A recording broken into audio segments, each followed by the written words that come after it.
To me, the way the panel has approached this thing is correct to say we have to answer this question first. What is the Africa we want? So we say we want an Africa that is free of violent conflict and war. What leadership do you produce to get that result? We want an Africa that is free from poverty.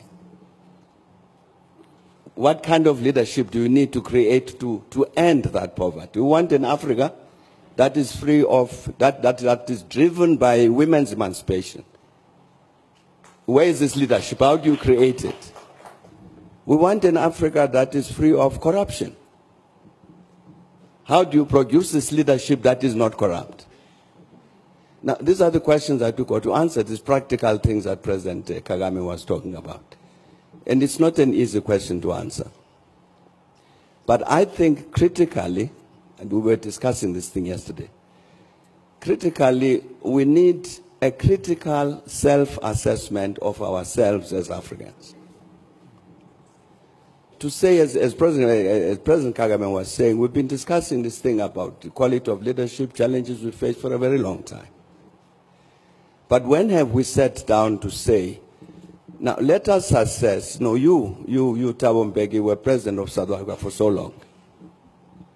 Let's assess your performance.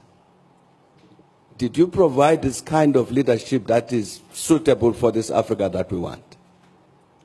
Where did you go wrong?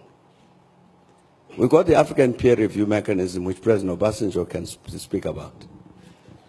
That's part of what it was supposed to do, so that we sit as peers to say, no, but the President, you are misbehaving. You are stealing public resources. You've accessed power in order to put money in your pocket. This is not the leadership we want. But we're not doing that sufficiently because we're afraid. We're afraid to speak frankly to one another about the wrong things that we're doing. And I think if we don't do that, we will meet a century hence to discuss the same question. I think that critical self-assessment of the continent is necessary.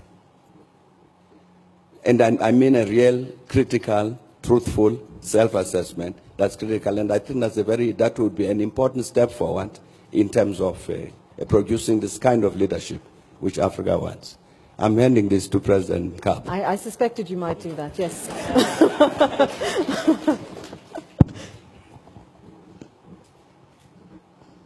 What a cruel gesture, Thabo.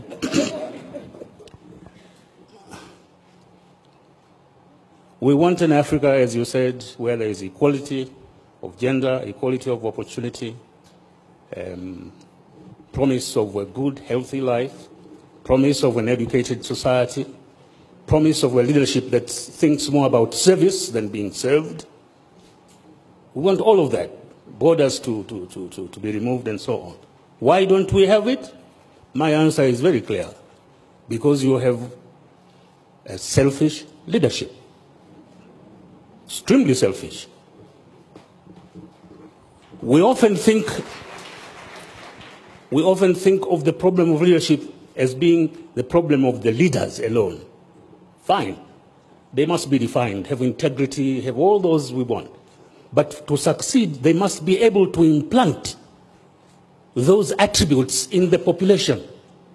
Their political parties must be organized in such a way that they reflect those values and embody those aspirations in their political interaction. If they don't, you have trouble. We are multi-ethnic societies. What basic values have we embodied in these societies? Equality? Or is it diversity? How do you convert diversity into strength rather than diversity as a cause for war and internecine fighting? Can it be done? It can be done. It's been done in centuries before, in Europe and elsewhere. Why can't it be done in Africa? But we don't have the will because we are selfish. We are concerned of the here and now in the seat I am in. That's wrong. We have, it's ironical that you have a continent with the best natural resources of any others as of today, but they are being exploited for the sustenance of those who enslaved us and continue exploiting us rather than being exploited for our own emancipation. Why? Because you have a leadership that does not recognize the degree of present-day enslavement, economic enslavement, and the necessity for emancipation. It's ironical. We talk about development, but we don't stop in time to define what development in our kind of situation is. One of the greatest reasons of admiration for this country, for instance, is the fact that you have here a universal system of health and education delivery. Now that is development. Rwanda is more developed than any of these Western countries in this regard, where you have assured health and education delivery. So we really must rethink where we are, why we are what we can be, and how we can. I agree, women, youth, and all those things. But internally, the fault is in us, dear Brutus, not in our stars. Thank you.